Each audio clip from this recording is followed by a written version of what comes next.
Bonsoir à toutes et à tous. Merci d'être venus aussi nombreux pour aujourd'hui le cinéma.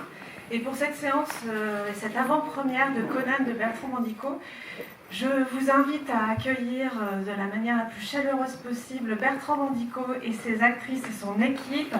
J'appelle Claire Dubure, Elina Lewenson, Sandra Parker, Nathalie Richard et toute sa collègue.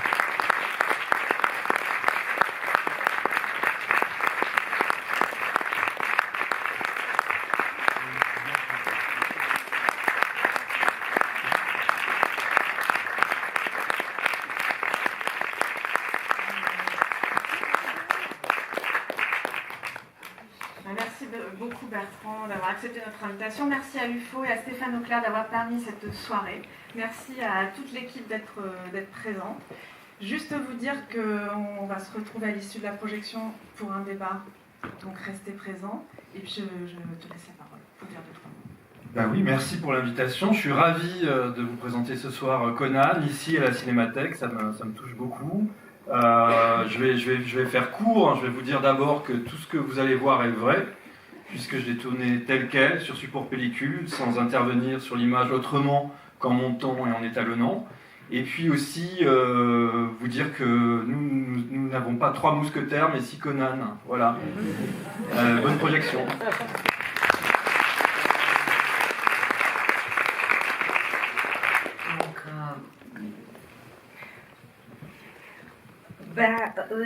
Voilà, moi je suis quelque part contente que les avant-premières vont être finies, ça c'est la dernière, et que le film... La dernière pour toi.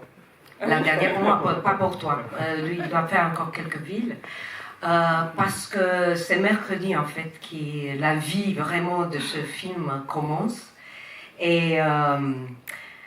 ce que je voulais dire, c'est toujours difficile à dire quelque chose avant un film, mais je suis toujours heureuse et remplie de faire partie de l'œuvre de Bertrand, parce que c'est une œuvre par rapport à toute l'accumulation des courts, des moyens et des longs, et que aussi qu'il m'offre des rôles inédits, et j'adore, et je suis contente de partager ça avec autant de monde que possible, parce que je crois dans son cinéma. Profondément. Voilà, et j'espère que vous allez croire aussi un peu.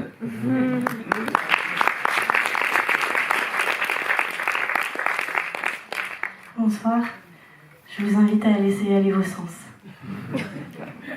Bonsoir, je suis très très heureuse, très fière de présenter Conan et de vous voir aussi nombreux.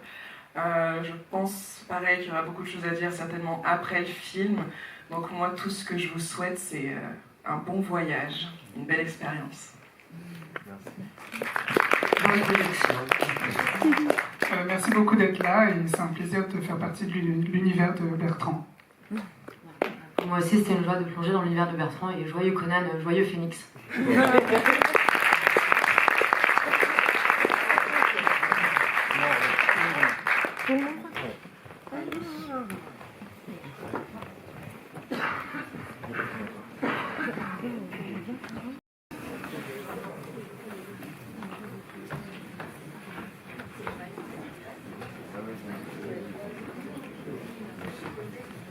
Merci d'accueillir Bertrand Mandico et toutes ses Conan, Wagner.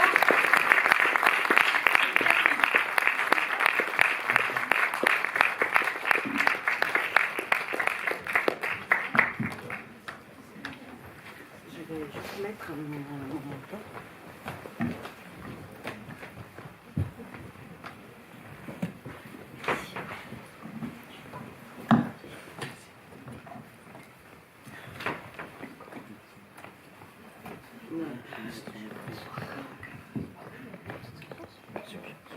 Et on s'assoit. Comment je suis le mouvement. Non, mais bien. Peut-être je vais commencer pour vous laisser le temps de Digérer. notamment.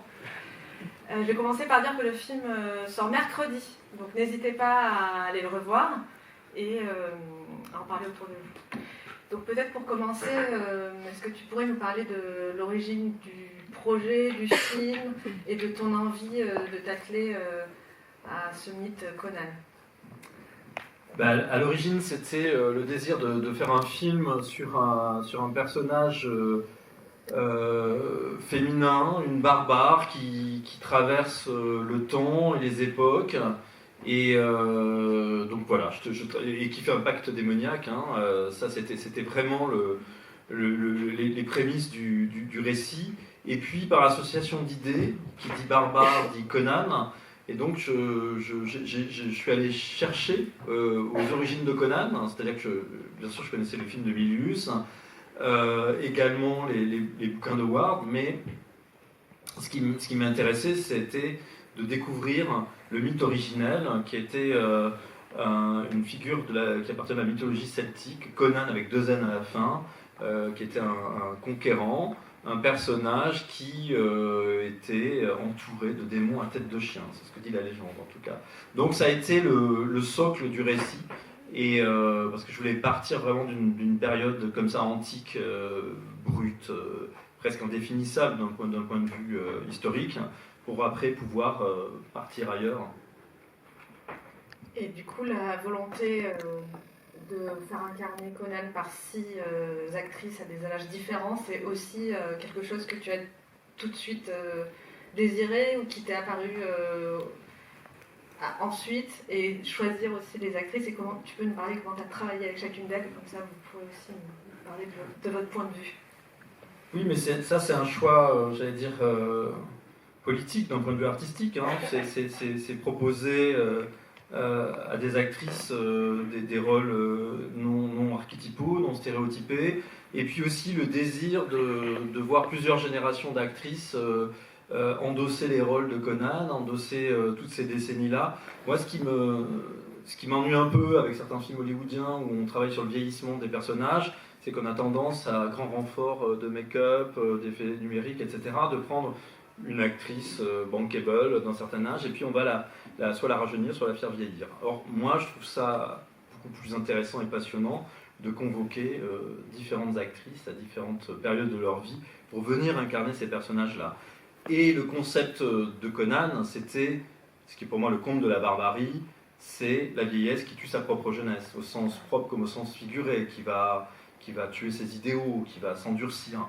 Et donc j'avais envie de cette progression comme ça, c'est ce qui m'intéressait le plus dans le film. Le film a beaucoup d'ellipses, voilà, mais après je dilate les rencontres, puisqu'il y a que ça qui m'intéresse. Les rencontres entre les 2 âges, et pouvoir travailler sur cette transition, et puis dérouter le personnage, enfin et dérouter le spectateur aussi, et essayer de l'entraîner comme ça au fil du récit, de décennie en décennie. Et du coup, comment t'as fait ton casting, et comment vous avez travaillé? Est-ce qu'il y a eu beaucoup de répétitions? J'imagine que oui. Et comment chacune de vous l'a vécu, enfin comment, voilà. Je ne sais pas si vous avez envie de partager un petit peu votre expérience. Peut-être que je vais introduire juste le casting, justement pour qu'après vous puissiez prendre la parole et garder la parole. Et il y a Audrey Bonnet aussi qui est présente dans la salle, qui fait partie du casting. Non, Audrey, tu te caches.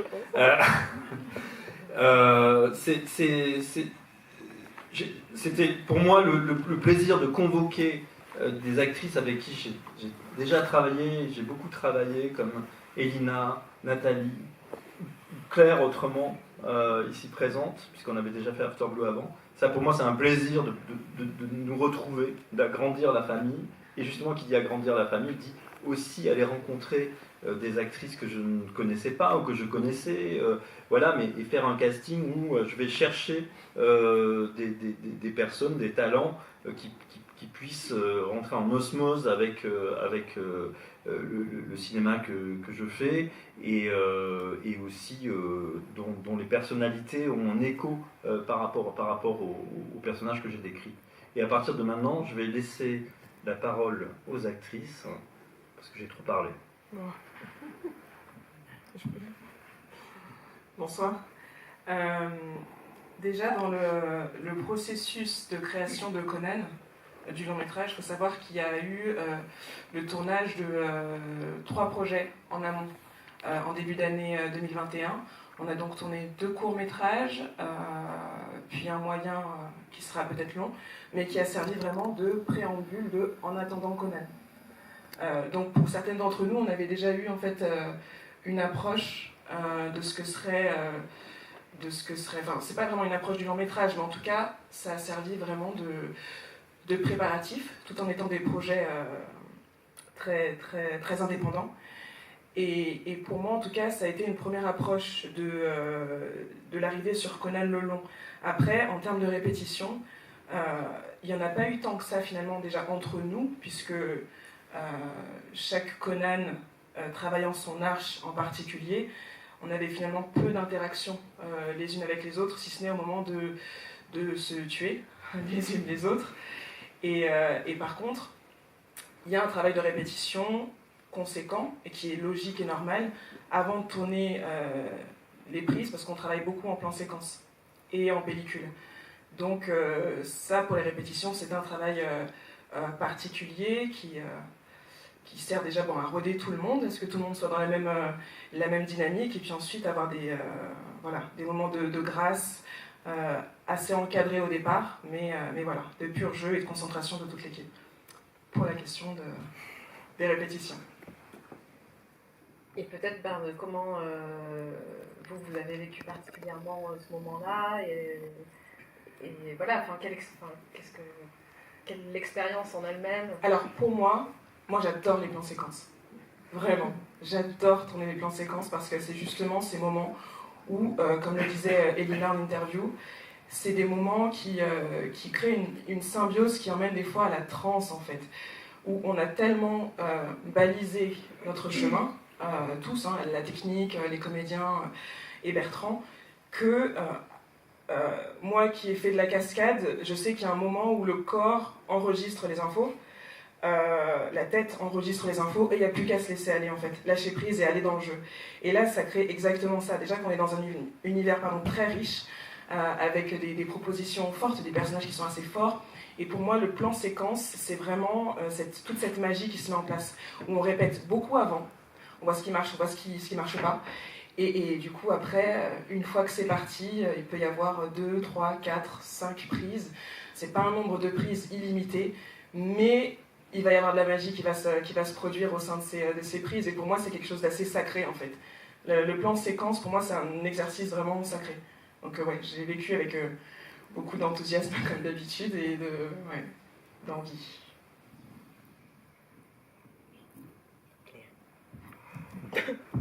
Attends, je te fais le nom. Ah bah, ou après. Tiens, d'ailleurs. Je crois que... Oui, donc moi j'avais travaillé dans After Blue, où j'avais passé un casting pour jouer dans After Blue, et puis il s'est passé quelque chose de très magique quand on est sur un plateau de Bertrand. Il y a les décors, les costumes, et on épouse un univers, on est dans l'esprit de quelqu'un, on n'est pas juste un personnage, quoi, on est vraiment dans un autre monde. Donc après, comme dit Sandra, on se laisse aller. Et ce qui est assez magique, c'est que on a juste à faire confiance, quoi, et à s'abandonner complètement. Puis ensuite, Bertrand. Bertrand. Je suis là. Oui. Et ensuite, Bertrand. Non, c'est le niveau qui a changé. Ensuite, Bertrand nous dirige, et puis c'est une forme d'osmose, quoi. Et puis Bertrand, c'est lui qui cadre, donc qui est derrière la caméra.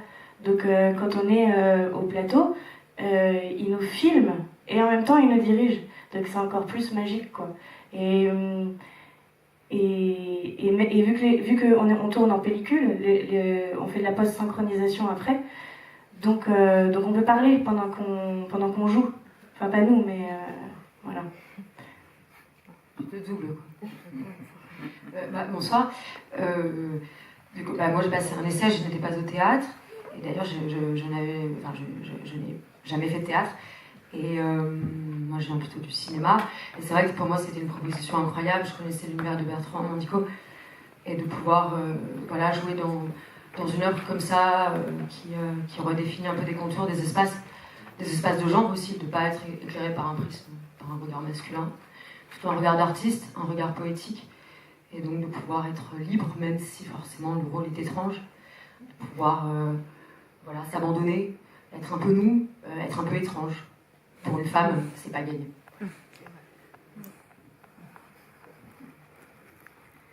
Bonjour, alors moi je découvre le film aujourd'hui, donc je suis toute...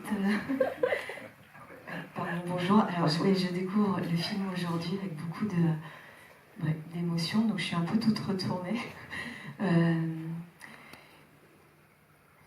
Moi j'y ai cru, en lisant le scénario, j'y ai cru sur le tournage, à tel point que cette mère magicienne, je suis hyper fière d'être votre mère. C'est dingue, enfin bref, c'est hyper beau. J'y ai cru tellement qu'au moment où Julia me tranche en deux, dans ce cri, il y a une tempête qui s'est déclenchée quand même, et donc voilà, on a repris le tournage le lendemain, donc j'y ai encore plus cru, quoi. Enfin voilà, et là en voyant le film, je crois encore. Bon, pardon, moi je réponds pas du tout à la question. Non mais c'est vrai, tu me rappelles une anecdote, quand tu as crié, effectivement, le vent s'est levé et les décors se sont effondrés. Et moi j'étais sur la grue et les gens sont partis, ils m'ont oublié sur la grue. Donc j'ai cru que j'allais me casser la gueule, j'ai le vertige, c'était très compliqué. Bref, on est venu me chercher et là, catastrophe. Est-ce que les assurances vont jouer? Tous les décors sont par terre. Enfin, voilà, on était aussi dans une usine de sidérurgie où il y avait des vrais décors qui n'étaient pas censés s'effondrer. Mais tout de même, il y a eu une tempête au moment où tu as poussé ton cri. Et ça, c'était quelque chose d'extrêmement troublant. Tu me remémores quelque chose que je sais pas, que j'avais enfoui. C'est bien ressorti. Merci. Oui, donc en ce qui me concerne, nous on a répété un petit peu avec les artistes la scène de repas, donc. Mais après, c'est vrai qu'avec Bertrand, c'est vraiment, après ça dépend des films, comme on travaille depuis 10 ans ensemble, donc c'est un peu comme une longue aventure, pleine de métamorphoses, bien sûr. Mais c'est surtout, en plus, la vue, le film, c'est vraiment l'espace dans lequel on est qui vous transforme beaucoup. Donc on prépare un peu, mais en ce qui me concerne vraiment, c'est d'être dans cette entreprise sidérurgique où on sent, parce que ça fait, je sais pas, il faut une journée en fait pour traverser tout cet endroit. C'est des hangars à perte de vue, à l'abandon, des bureaux à l'abandon, avec même des papiers. Le moment où il y a la Conan de 45 ans là, que je mange, là c'était toutes les douches des ouvriers. Donc en fait vous êtes imprégné même d'une histoire de l'industrie, du développement. Vous imaginez tous les ouvriers qu'il y avait là, enfin tout le rapport hiérarchique. Donc ça déjà ça vous... Enfin, vu le film, mais c'est vrai que ça vous donne une certaine posture. Après c'est vrai que comme on est toujours habillé de façon plus particulière que dans la vie, tout ça sont des éléments qui vous aident en fait sur le moment à être dans une dynamique de jeu. Et je ne sais pas si elle s'invente vraiment avant, mais ça se fait en même temps. Et après, c'est vrai qu'aussi avec Bertrand et le fait que c'était une Luma, donc il y a une sorte de fluidité et tout ça, et avec les effets spéciaux, disons, qui sont faits sur le moment, c'est un ensemble de choses qui se créent en même temps. Donc on est aussi très attentifs les uns aux autres. Non seulement entre acteurs, mais aussi avec les techniciens, pourvu que ça marche, parce que c'est vraiment de l'artisanat, quoi. Donc voilà. Donc tout ça, trouver la dynamique, la justesse, le rythme, et puis surtout, je pense, l'humour, quoi, parce que je pense qu'il y a quand même beaucoup d'humour là-dedans.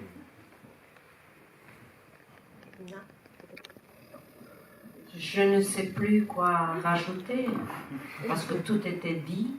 Moi, je dirais, de plus en plus, ce que ça me fait plaisir, c'est que c'est comme, comment dire, c'est rare dans le cinéma qu'un réalisateur, c'est plutôt dans le théâtre, en tout cas en France, avec les compagnies, des acteurs qui reviennent, que Bertrand, en fait, il y a une fidélité à certains acteurs, mais aussi pour qu'ils puissent explorer encore des rôles différents d'un projet à l'autre. Et c'est comme une sorte de famille artistique, petit à petit, qui se crée. Peut-être que ça ne va pas continuer pour chaque projet exactement pareil, mais comme on pense en ce moment souvent à Fassbinder, j'adore être dans ce genre de historique aligné par rapport à la création de ce travail en continu et partage, parce que ça creuse et ça approfondit, et il y a quelque chose de aussi organique là-dedans, pas juste dans le décor. Donc c'est ça mon plaisir. Je n'ai pas répondu. la question, mais c'est pas grave, c'est ça que ça m'a traversé l'esprit. Moi, ça me fait, voilà, ça me fait aussi une transition, justement, c'est ce que j'allais dire. Moi, ce qui me touche et que je trouve très beau dans tes films, et en particulier dans celui-là, c'est la manière dont tu travailles chaque endroit de l'image, comme un orfèvre, en fait, vraiment de manière artisanale. J'ai vraiment l'impression que, que tout est à sa place, tout dans le moindre détail. Et c'est ce qui est très beau, là, ce que tu as dit, c'est ce mot-là, c'est l'organicité. Et qui passe par des choix et des partis pris de mise en scène assez radicaux. Donc il en a été un peu question là, mais peut-être j'aimerais que tu nous en parles un peu plus en détail. À la fois, tous tes films sont évidemment tournés en pellicule, là en particulier en 35 mm. Tu mélanges la couleur, le noir et blanc. Tu as dit tout à l'heure qu'évidemment tu n'interviens pas en post-production pour faire des effets spéciaux. Donc évidemment, nous on est à la Cinémathèque, donc on pensait à Méliès, de cette descendance-là. Enfin, je ne sais pas s'il y a un lien, si toi, ça veut dire quelque chose pour toi. Mais aussi, et là, je ne sais pas si c'est... Enfin, il ne me semblait pas que ça m'avait...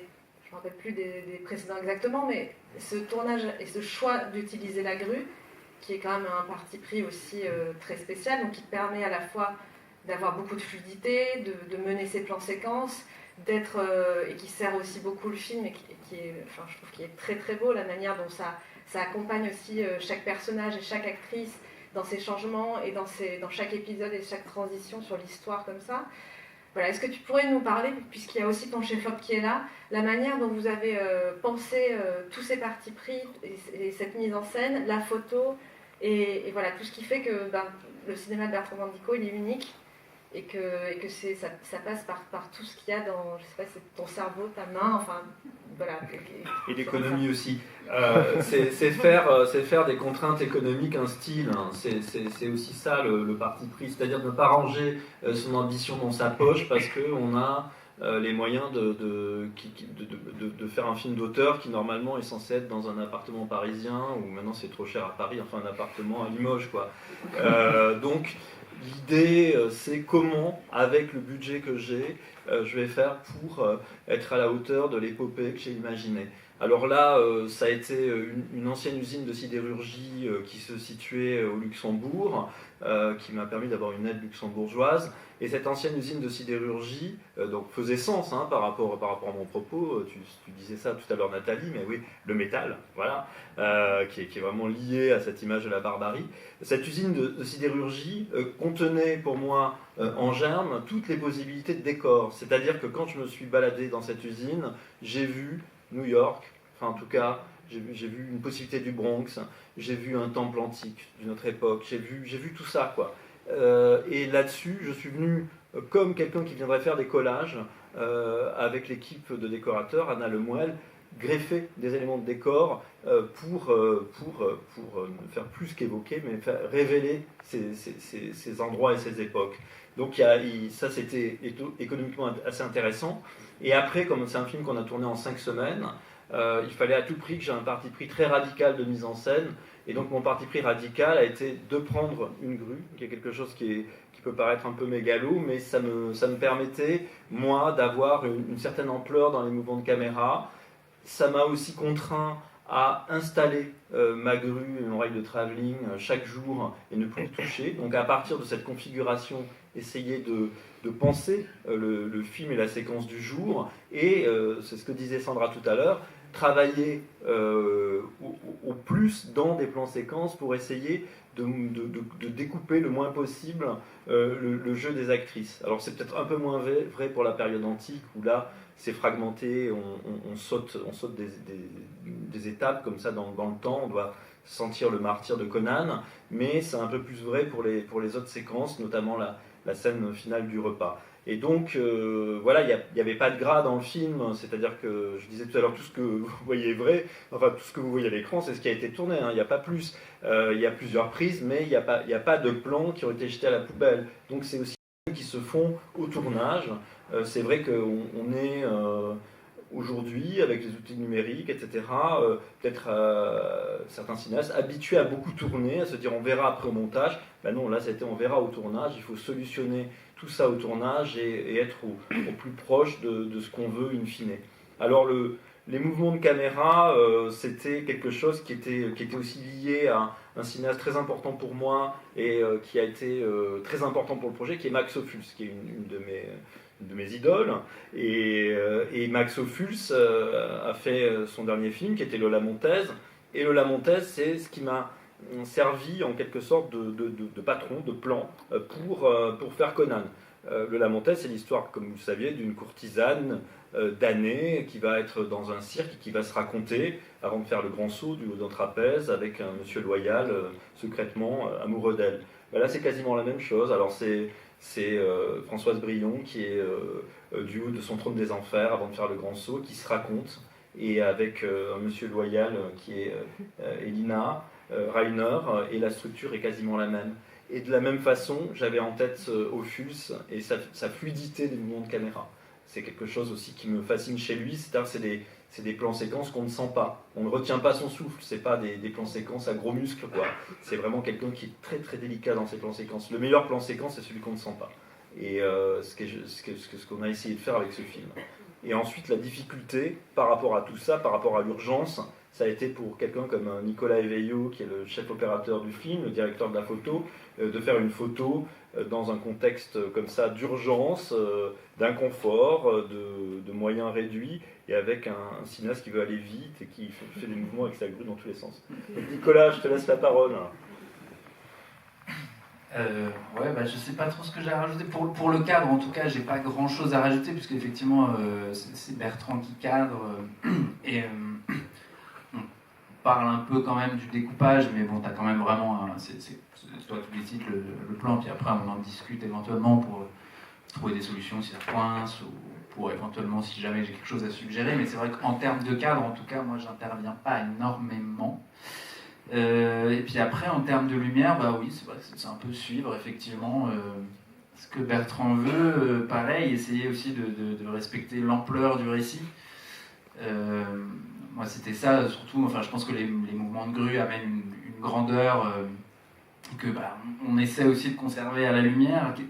Effectivement, là, il y avait aussi des contraintes de budget, évidemment, puisqu'on n'avait pas énormément d'argent. La pellicule, c'est quelque chose qui est assez peu sensible. Donc maintenant on utilise beaucoup des projecteurs sur LED, etc. Alors ça en pellicule ça sert à rien. Donc il faut ça sert pas à rien, mais disons que ça peut pas suffire, quoi. Donc on rajoute des plus gros projecteurs et puis surtout tourner vite, etc. C'est une chose, mais c'est aussi quand sur le découpage, Bertrand parle d'un plan serré, mais qu'en fait effectivement le plan serré commence par un plan extrêmement large et puis après on se rapproche, tout ça. Donc c'est vrai que des fois ça fait un peu sauter les plans, quoi. Mais bon, on y arrive. Ça a été un tournage assez complexe, mais qui s'est finalement plutôt bien passé, en vrai. Oui, parce que le souvenir efface toutes les épines. Mais il n'y en avait pas eu entre nous. Moi, ce que je peux dire pour parler de Nicolas, parce que c'est quand même important, c'est le premier long métrage que Nicolas éclaire. Nicolas, pendant des années, a été un assistant caméra sur mes films et sur plein de films, et pointeur extraordinaire, hein, pointeur, donc celui qui fait le point, que je pouvais galoper avec une caméra, il y avait toujours le point. Et un jour, Nicolas m'a dit, moi j'en ai assez d'être assistant caméra, j'aimerais bien passer de l'autre côté, et si tu veux, on peut faire un court-métrage ensemble, Fauché, etc. Et puis bon, voilà, le court-métrage Fauché s'est transformé en Conan. Voilà, et c'était formidable parce que Nicolas a aussi observé, en étant de l'autre côté, la frustration que pouvaient avoir certains cinéastes quand ils attendaient la lumière, quoi. Alors c'est bien d'attendre la lumière, mais quand attendre la lumière va foutre en l'air tout le plan de travail et va faire au final qu'il y ait 3 plans formidables et pas de film, ça peut être un peu compliqué. Et donc il avait ça en tête, de cette idée d'urgence, c'est-à-dire qu'à un moment donné il faut lâcher, et de toute façon on peut bien faire aussi avec un certain tempo. Voilà, Nicolas, tu me pardonneras d'avoir fait son CV comme ça, mais je pense que c'est assez notable parce que t'as fait le grand saut et c'était assez extraordinaire, quoi. Est-ce qu'il y a des questions, des réactions dans le public ?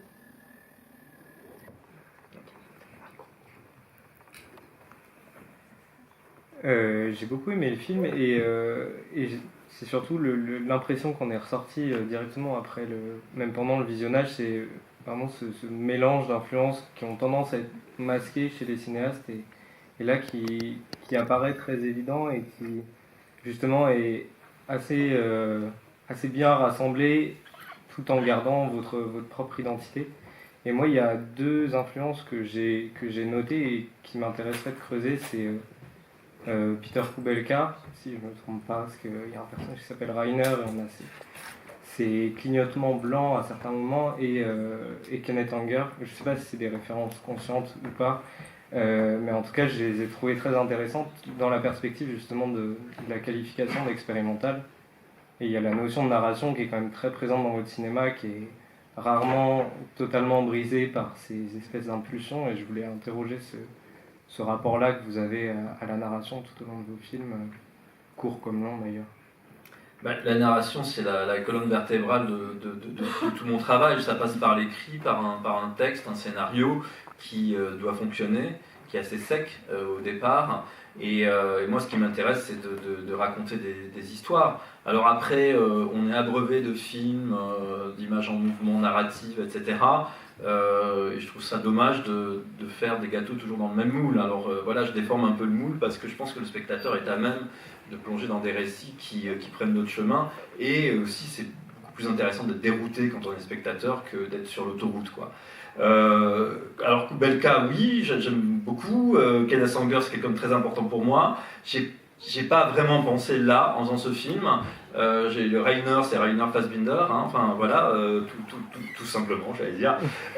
Mais si vous voulez, j'ai beaucoup d'influence parce que je suis quelqu'un qui mange beaucoup de films et qui en a beaucoup mangé.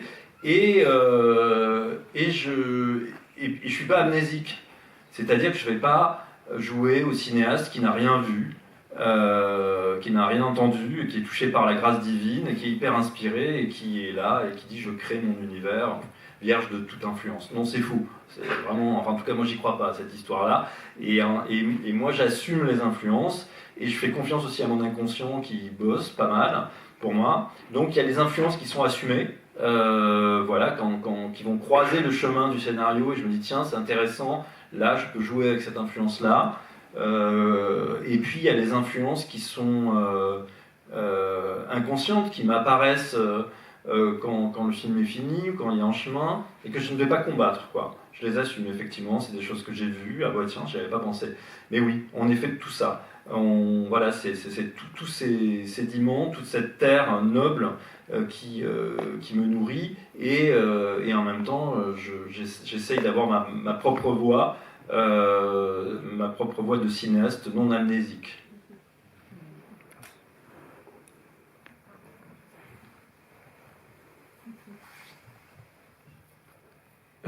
Oui, bonsoir. Bravo pour ce film que j'ai beaucoup aimé.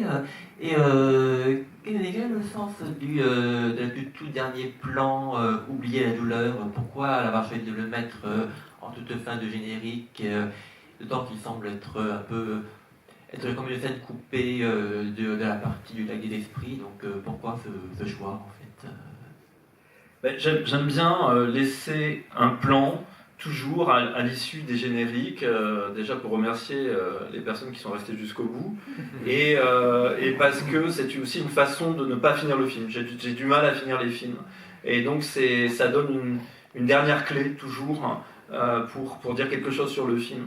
Là, oublier la douleur, ça parle de la barbarie, hein, vous voyez dans quel monde on est. Voilà, donc c'est ok la barbarie, voilà, je vous ai fait subir des choses pendant le film. J'ai essayé aussi de prendre une distance, de mettre de l'humour, du romantisme, mais aussi il faut savoir oublier la douleur, tout simplement.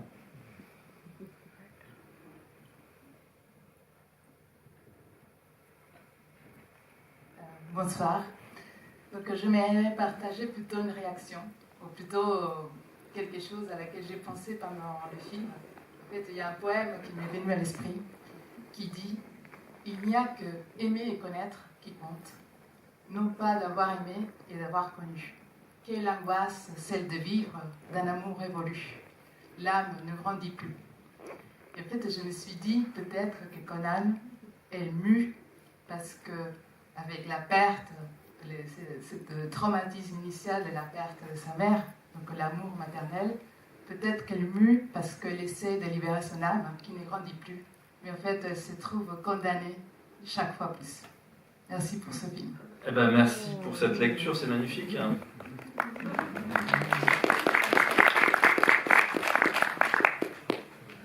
Et qu'est-ce que je peux rajouter à ça? Je vais alourdir le débat. Non, mais en tout cas, il y a quelque chose que je... Oui, dites-moi. Et le poème, il est de Pasolini. Oui, et oui, voilà. Pasolini qui est effectivement convoqué dans le film dans la période 45. Voilà, j'ai beaucoup pensé à Pasolini. Là, j'y ai pensé. Enfin, c'est pas juste après coup, quoi. Non, mais dans le film aussi, je voulais questionner un ressort dramatique qui est présent dans beaucoup de films et qui n'est jamais remis en question, qui est la vengeance, quoi. C'est pour moi ce vieux ressort rouillé de la dramaturgie qu'on nous ressort à chaque fois, resserre à chaque fois, et c'est la barbarie, la vengeance. Enfin voilà, donc c'est pourquoi le spectateur accepte la vengeance, comment ne plus l'accepter ou comment tourner le dos à la vengeance. Là, en l'occurrence, c'est en pactisant avec Rainer et en devenant amnésique. C'est la meilleure façon de ne pas vouloir se venger, c'est d'oublier. Mais bon, forcément, le souvenir se revient avec Rainer. Voilà, donc ça, c'était aussi ce questionnement sur la vengeance qui était présent, l'origine de la barbarie, une des origines de la barbarie. Est-ce qu'il y a une autre question là-dessus?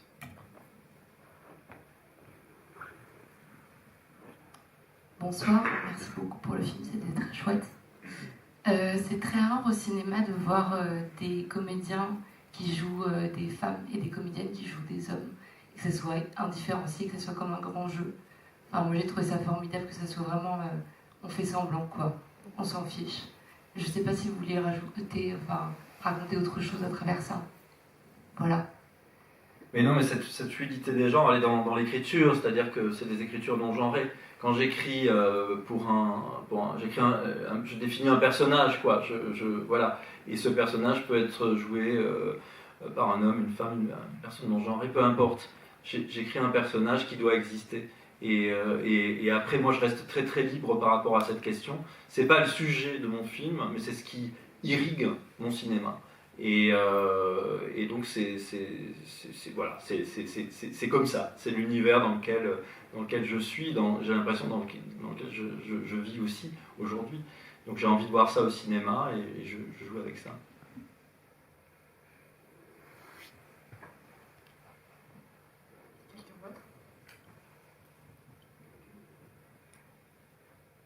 Ah, vous êtes timide à la Cinémathèque.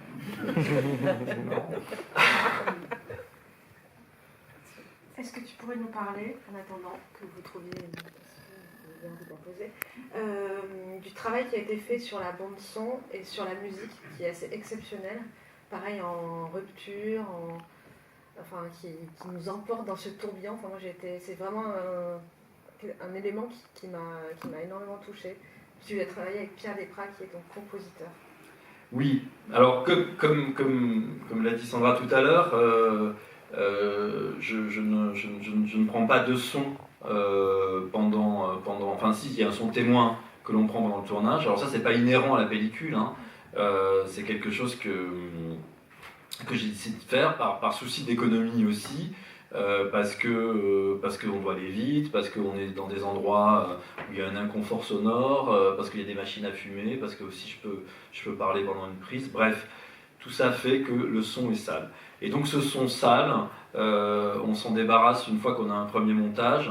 Et donc je convoque les actrices pour qu'elles se post-synchronisent, qu'elles font à merveille, elles retombent sur leurs pattes comme des chats. Mais ce qui m'intéresse aussi, c'est que cette post-synchronisation me donne l'opportunité de retravailler le jeu, parfois contredire des intentions de jeu, des voix moins portées, etc., etc. Donc on redéfinit le jeu. Elles font aussi une passe sur leur respiration.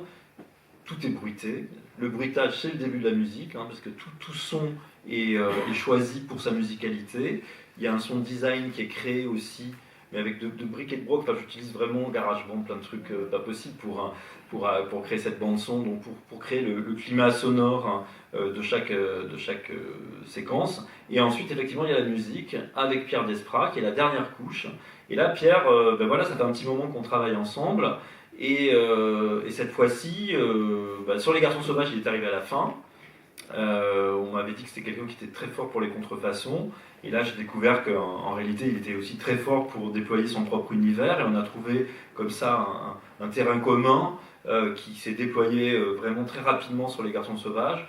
Sur After Blue, je parle des noms, je ne vais pas énumérer tous les films, mais sur After Blue, c'était une musique qui m'avait fourni en amont à la lecture du scénario et par rapport à ce que j'avais envie d'entendre.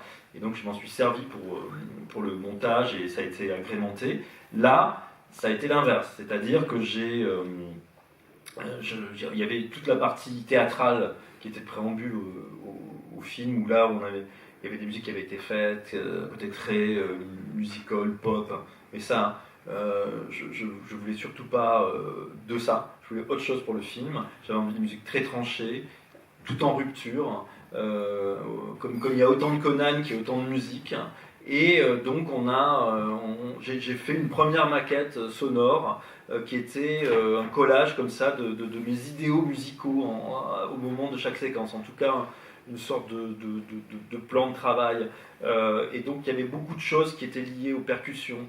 Dans la période antique, voilà, c'est un film que j'adore, qui est le Satyricon de Fellini, et c'est vraiment quelque chose qui a été convoqué à ce moment-là, quelque chose d'assez tribal, aussi qui va chercher du côté de la musique japonaise, et toujours en rupture, jusqu'au rap, Wu-Tang Clan, jusqu'à faire chanter Barbara Carlotti, ici présente, je suis ravi de te voir Barbara.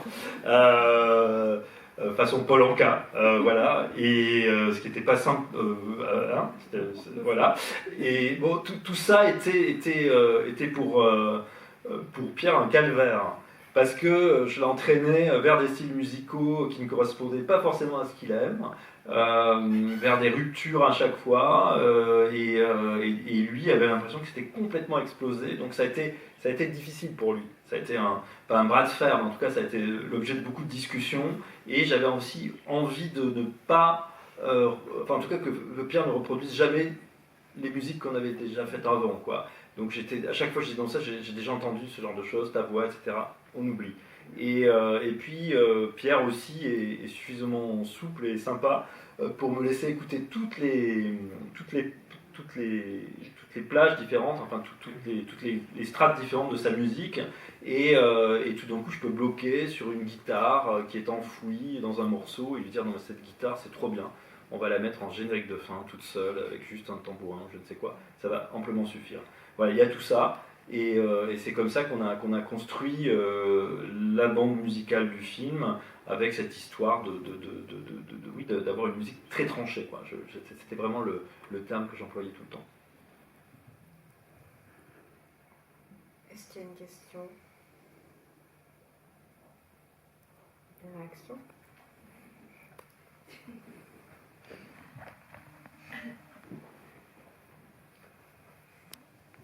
Bonsoir, merci pour oui, plus une remarque, mais on a l'impression à la fois de voir plusieurs films et aussi toute une histoire du cinéma. Caroline le disait, on est à la Cinémathèque, il y a vraiment cette idée, rien que le format du film qui est encore derrière vous, la référence à Ophuls, il y a vraiment tout ce voyage, et c'est marrant quand tu dis justement que tu passes à travers toutes les étapes, les époques du monde, et à chaque époque correspond finalement une façon de faire un film un peu différente.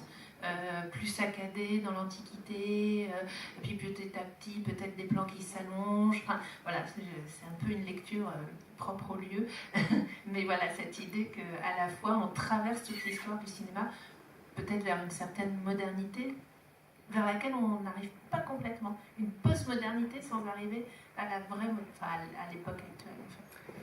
Et pourtant, j'ai l'impression que l'époque actuelle est traversée, en tout cas dans les époques et dans le sujet, mais effectivement, oui, c'était ce jeu-là qui était questionner les époques et aussi questionner l'histoire du cinéma.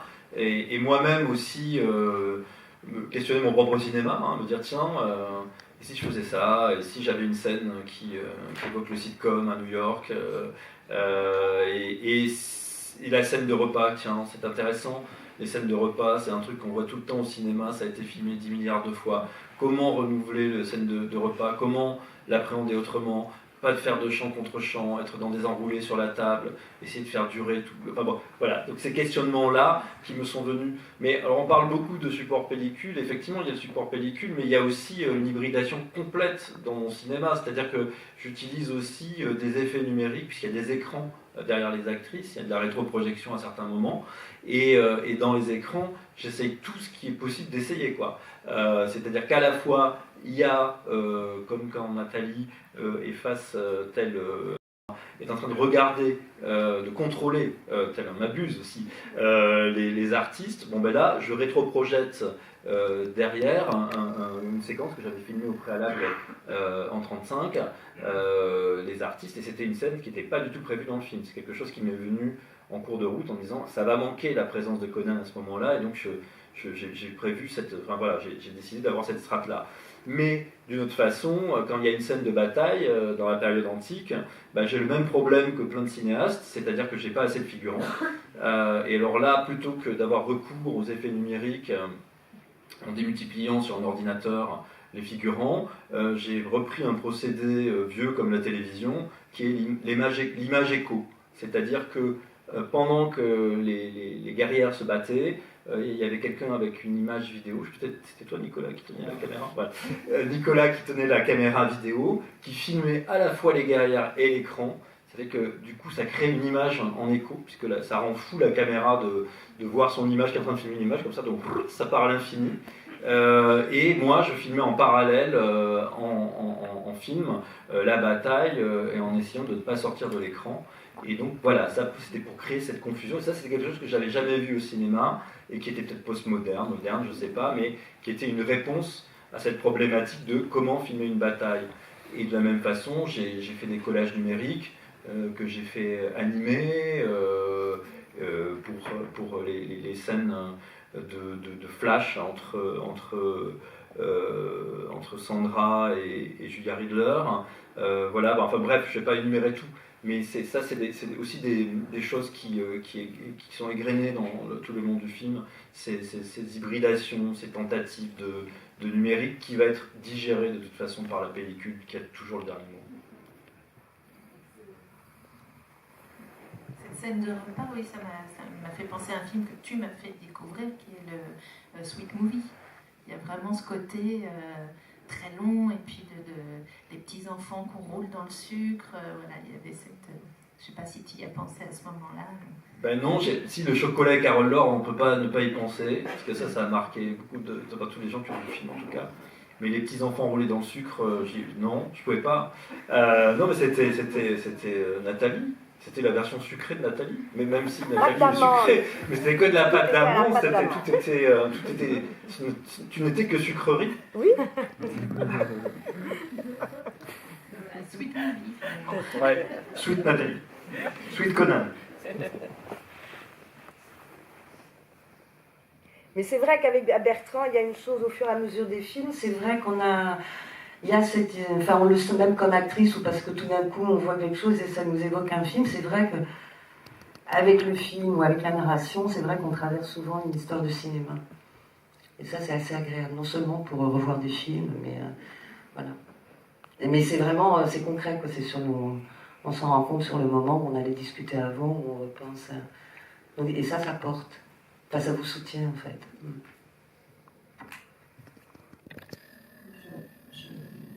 Dans le film, il y a pas mal de références à la photographie. Donc il y a ce petit appareil instamatique que Elina utilise à tout bout de champ. Et puis il y a différentes sortes d'appareils photo qui apparaissent. Voilà.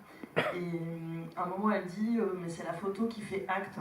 Donc je voulais savoir si vous vouliez donner quelques explications à ce sujet et comment la photo finalement vous la considérez comme mémoire ou comme fixant l'histoire, etc.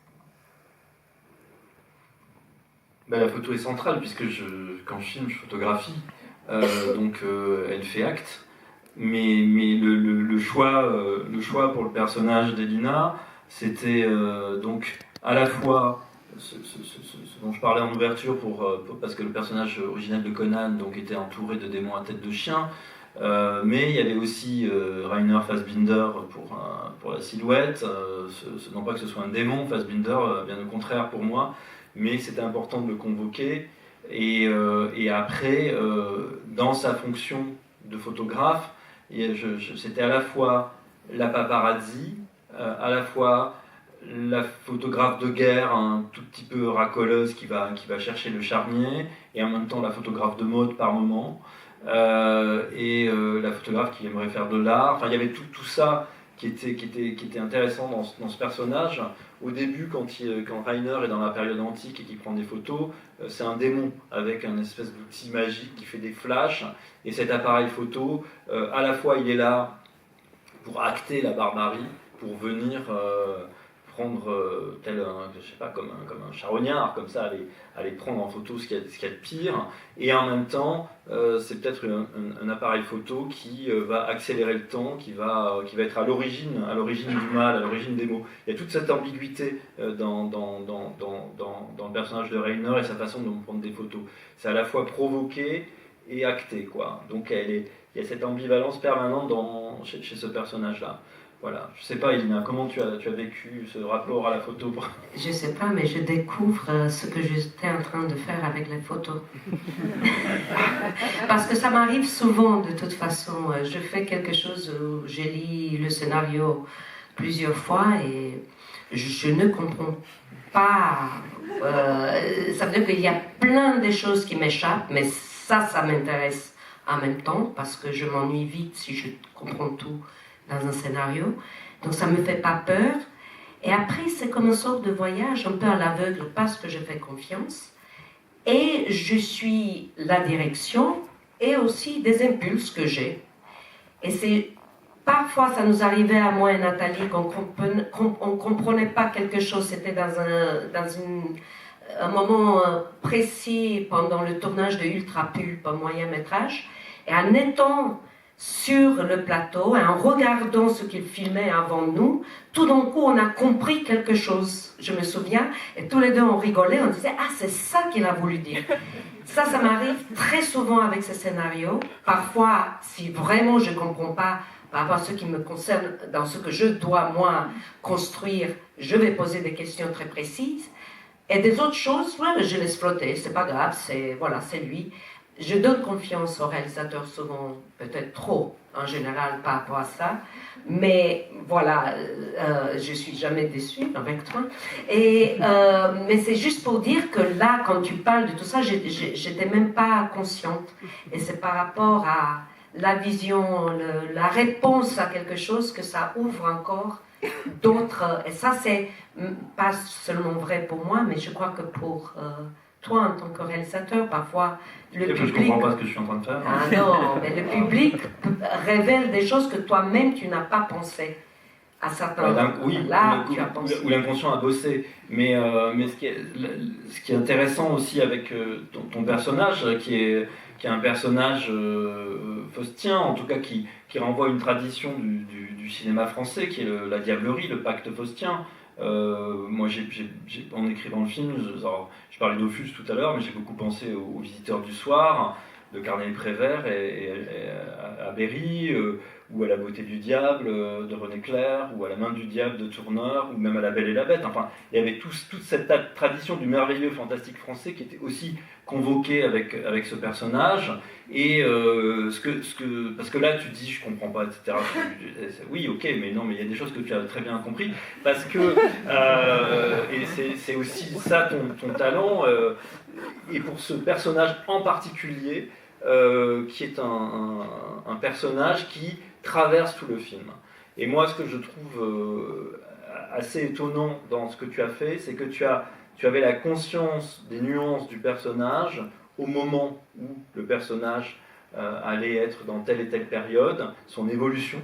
Et on a tourné complètement dans le désordre ce film, Et donc moi c'est les nuances de Reiner et la cohérence de son évolution et l'arc que tu as tracé que je trouve très, très, très épatant, c'est le moins qu'on puisse dire. Donc là il y a une vraie conscience de jeu, une vraie conscience du personnage. Effectivement la fonction de l'appareil photo, magique ou pas magique, c'est secondaire. Ce qui est important c'est la façon dont le personnage lui va traverser les époques, le temps, et aussi Reiner est un démon qui va s'humaniser au fur et à mesure que Conan se déshumanise, et tel un chien fidèle, va l'accompagner, va être un aide-mémoire, va lui insuffler dans ses jeunes années de mauvaises idées, ou de bonnes idées pour s'en sortir. Enfin bref, il va être là à des moments charnières, comme quand il va essayer de séduire Sandra, et qui va... enfin Sandra Conan, hein, et lui faire réémerger comme ça ses souvenirs enfouis. Enfin, voilà, il y a toutes ces couleurs de ce personnage qui, l'air de rien, traverse avec pas mal de nuances le film. Voilà. Moi, je dis que c'est dans l'écriture. Ok. Voilà. Voilà. C'est mon guide. Non, mais justement. Est-ce que vous voulez rajouter des choses parce que... Est-ce que vous voulez rajouter des choses? Parce que vous n'avez pas eu beaucoup de questions quand même, je suis désolé de vous dire ça. Est-ce qu'il y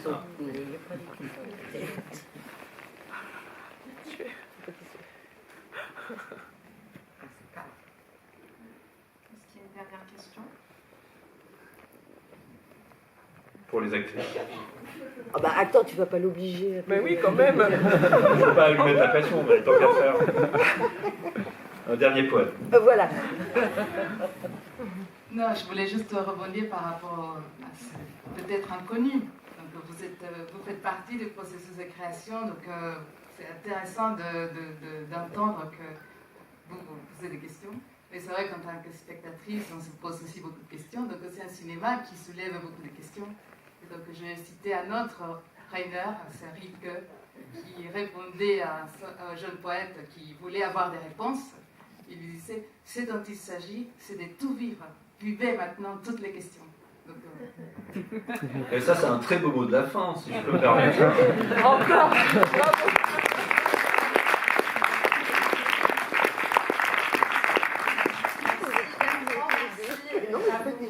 Et puis retourner voir le film et emmener tous vos amis. Oui, c'est un film qui répond aux questions quand on le voit plusieurs fois. Merci. Merci. Merci.